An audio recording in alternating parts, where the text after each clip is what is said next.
Hello and welcome back to the channel. Today, it is Sunday, so we're going to do podcast takeaways. I met with Kunal Mehta yesterday, former Bain partner, former TCV, former Vista Equity, and was one of the initial RevOps leaders with Infoblox, which sold to Vista and then began his journey in private equity. Now, it was an extremely insightful conversation, which I highly recommend. On Friday, it's coming out at 5 a.m. on the channel. That's the video edition. Apple Podcasts will always drop it first. They don't allow us to set time, just a date. So it'll be available at midnight on this coming Friday. It was a highly dense in terms of value. And I'm going to talk a little bit more about that right now today. So Kunal is a GTM expert, go-to-market, for those of you who don't know, which means when you have a company or a product or a business and a service that you're trying to sell, you need to have a specific strategy and plan of what he calls a playbook in order to go and execute on that.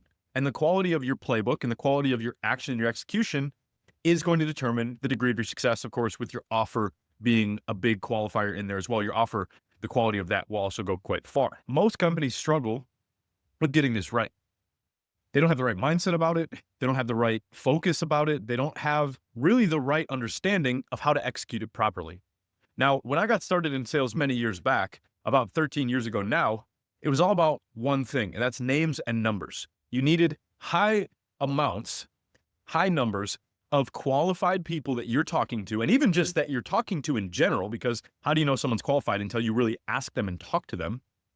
You need high numbers of those people, meaning your top of funnel needs to be absolutely huge, because that allows you to make a lot of mistakes along the way, and also it allows you to have a lot of optimization opportunity, learning opportunity, growth opportunity for everyone in your staff across that top of funnel down to your bottom of funnel.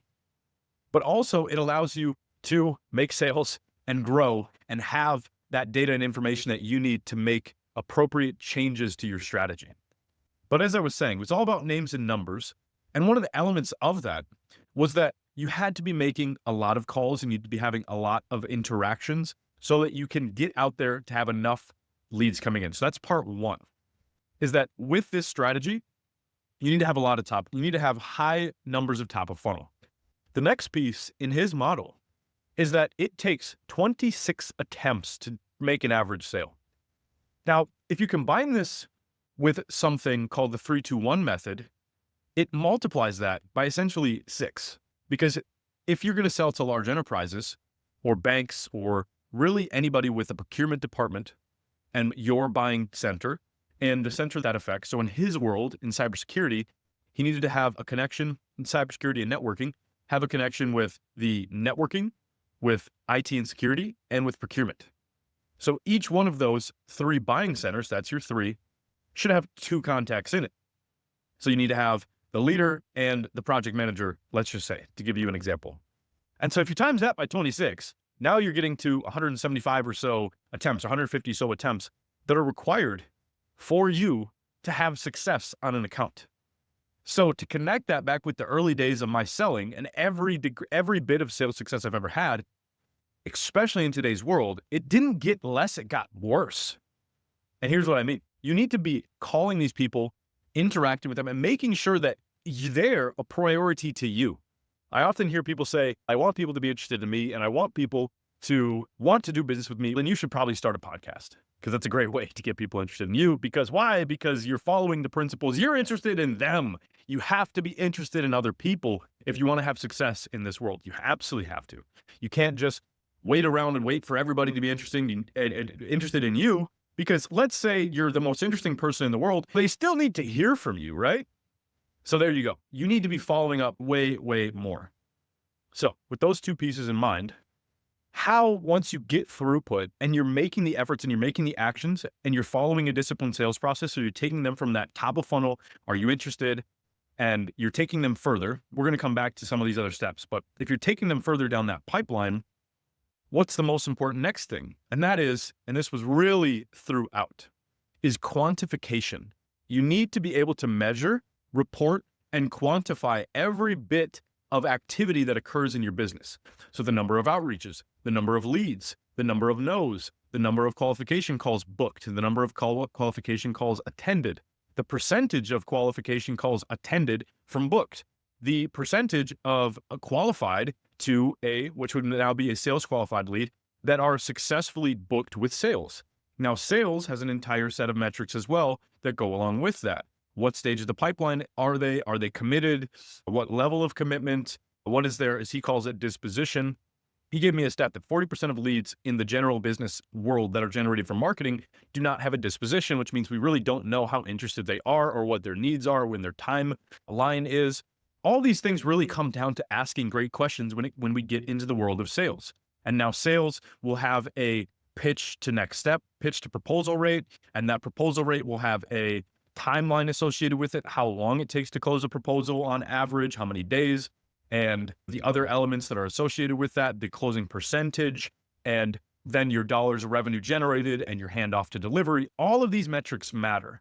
And then if you take the aggregate of all those and you're able to find cross connections between them, you'll get things like customer lifetime value, customer acquisition cost, and other things that are essential to your company's success.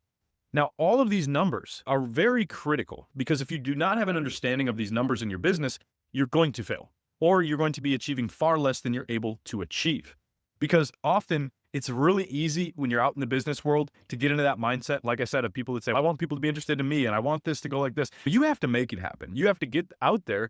And I would say that state of want is a feeling state, and you don't want to be in a feeling state.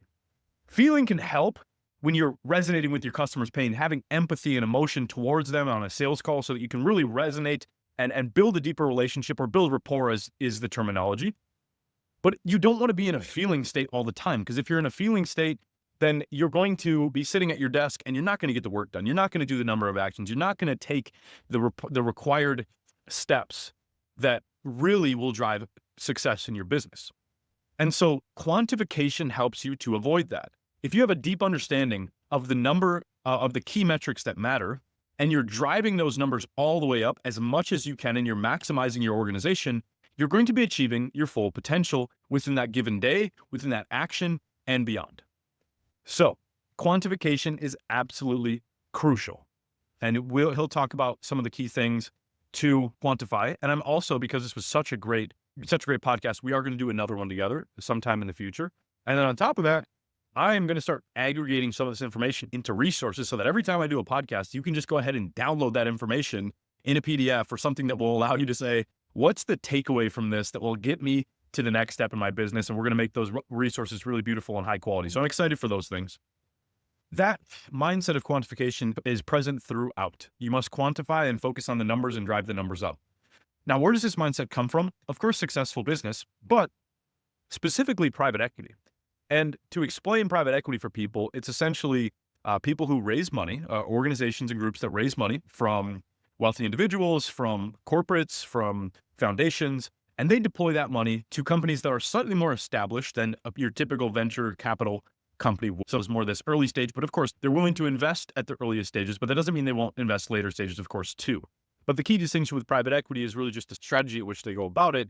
They want to come in and really take majority, in most times, ownership of that company, or have a strong controlling stake where they can begin to utilize the revenues and the profits of that, specifically revenues, really, the profits of that organization to fuel investment and find synergies between multiple portfolio companies. So that's the general world of private equity. Now, of course, I could go deeper on the explanation, but I think that's sufficient for now. Essentially, they're coming into businesses that, let's say, do $5 million a year in profit, and they have 3 other complementary companies that they have doing 25, 30, maybe even $50 million a year in profit or higher. And they want to take this 5 million, utilize there's actually, I believe, 5 or 6 levers of private equity, which I will see if I can include that resource. I got it from a book called The Deal Maker. Guy Hands, that's his name. He's out in London.